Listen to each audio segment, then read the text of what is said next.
The Texans offense ready to go here for their next drive. Now, there are 2 scores on the plus side. Still time here in this fourth quarter, but maybe you start thinking about playing keep away? Yeah, I think here's the situation. Oh, the ball is out. Watson lost it, and the Falcons grab it. And this is going to be brought back. It's a scoop and score for the Falcon TD.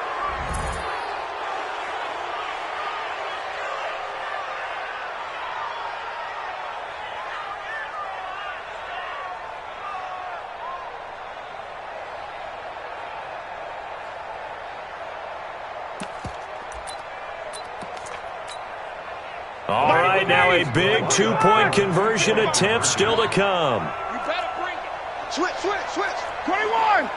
Slam. Showing up. Hey, check. He's checking.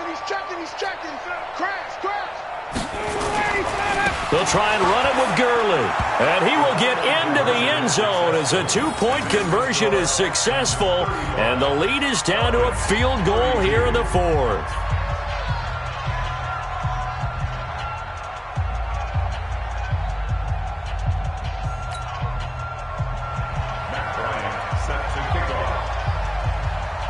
So here's the kickoff now as he'll get it again following that fumble return for a score.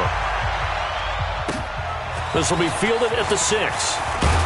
Then he'll take this across the 25, a couple extra yards up to the 27-yard line.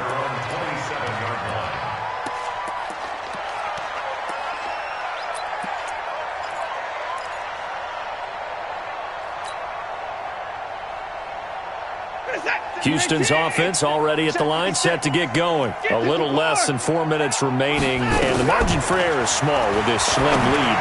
Operate within your 4-minute offense here, Charles? Definitely. Remember, the 4-minute offense doesn't always correspond to what's up on the clock. What they need to do is play a little bit of keep away right now. Run the clock down, make sure their opponent doesn't get the ball back. Their dream scenario, get enough first downs and make them eat up their timeouts so the game ends when you're kneeling down with the football. To throw again on second down, Watson.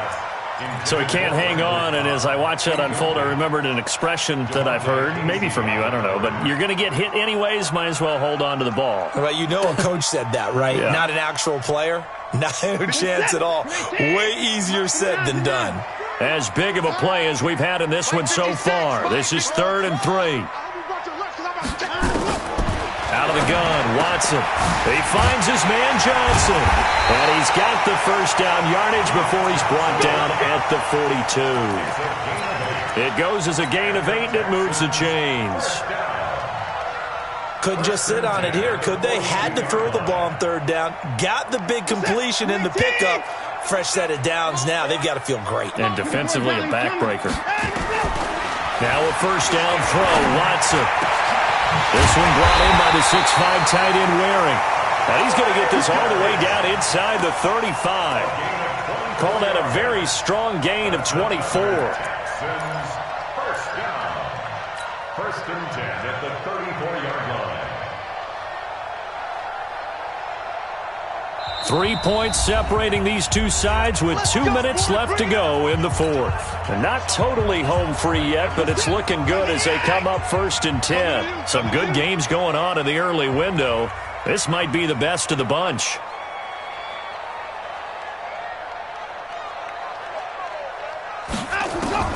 On first down, Watson on the move to his left. It won't be a sack, but it's no gain, and it brings up 2nd down. Well, there was pressure all around him, so the only play was to try and get out of there. I think it was an excellent effort by him just to get back to the line of scrimmage. 33-yard line.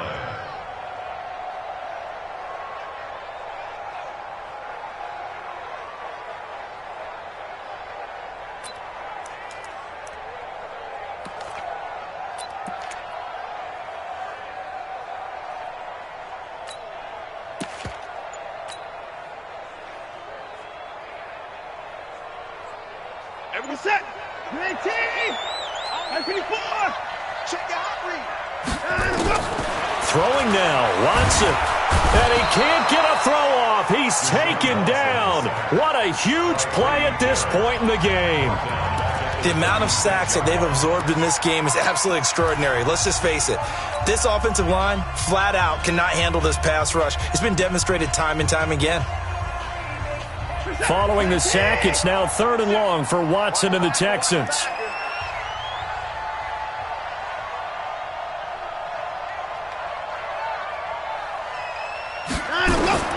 Watson. Now look at this. They get the turnover they needed. It's intercepted. Picked up by Deion Jones, the linebacker.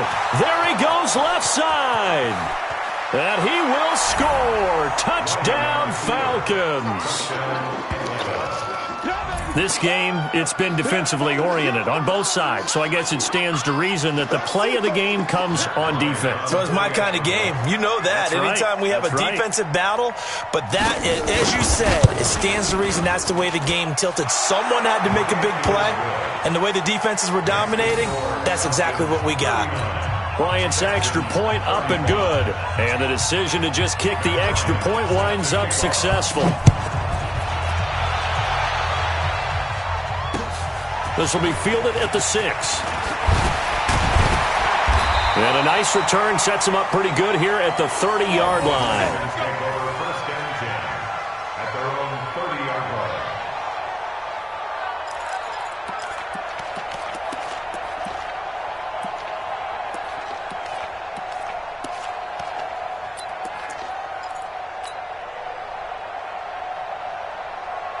The Texans offense ready to go here for their next drive. They're down here in a one-score game, but the time, it's a factor, but it's not a huge factor right now, is it? It's really not, because this amount of time gives them a chance to run their offense, to go through play sequences.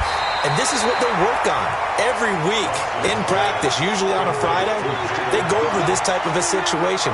Situation. What are we going to do when we have the opportunity? They've called these plays a bunch of times. Now's their chance to execute them. They have the opportunity now. Here's the execution. Facing a 2nd and 2 after that last catch. Good for 8 yards. Throwing again on 2nd down, but this time it's incomplete. Johnson was the intended receiver, and it's 3rd and short. Couple extra defensive backs out there in the dime, and because of that, really not many places to throw the football, if any. And typically, what would you want to do against that dime? Run the football. You want to run the ball, but you can't do it in this situation. Not nearly enough time on the clock. You having to really navigate against a tough defense presented against you. Now the Texans will burn the first of their timeouts as the clock will stop with 45 seconds left to go in the game.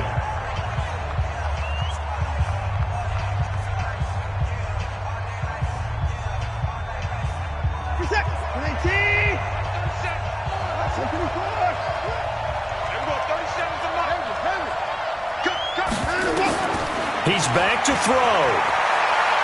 He's going to let it fly. And, a crusher there as it's intercepted. Picked up by Keanu Neal. And a big turnover there as his guys will get the football back.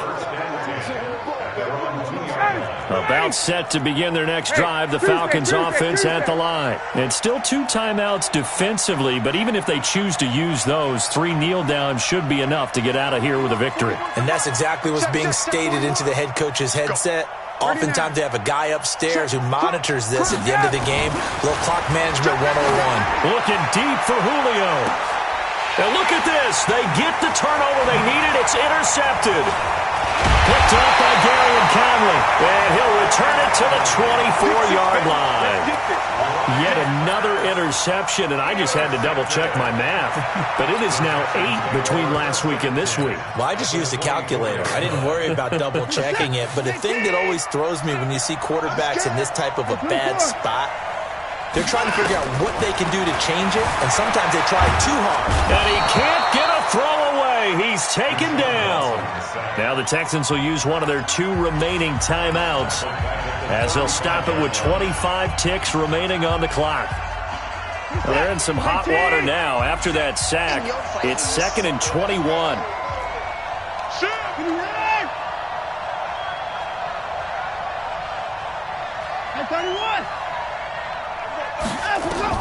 Back to throw.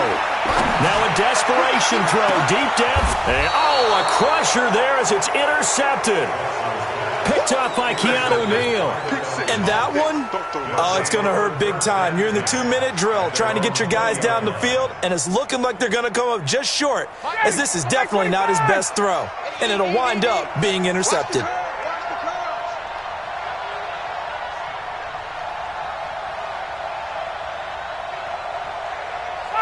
The Falcons in victory formation as they take a knee. I don't think any of us were surprised that they decided to start this drive on the ground after the last 2 drives ended in interceptions. Unfortunately, though, not a lot going on that first play. Yeah, I think the anticipation was felt also by the defense.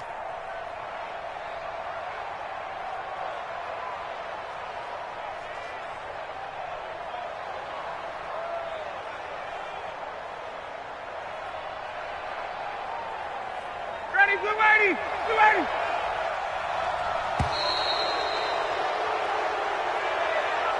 So time runs out. It's a victory for the Atlanta Falcons. And you've got to say, CD, it was the defense who had a big part in the W. Oh, without question. When you force 4 turnovers, you get to enjoy the spoils of victory, don't you? It's rare that you force 4 turnovers and lose a ball game. That's almost unheard of. They carried this one home.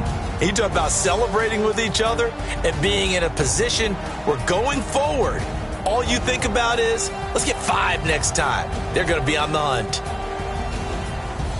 So for the Falcons, they move back over 500 at 3-2 now on the year. And they'll get another road test next week as they head to Arizona to take on the Cardinals. Meanwhile, for the Texans, they'll fall to 1-4 with a loss. And they'll try to get back to their winning ways next week as they head to KC to take on the Chiefs. So for Charles Davis and our entire crew, I'm Brandon Gaudin. Next game, guess what? Charles and I will be here again. It's the NFL on EA Sports.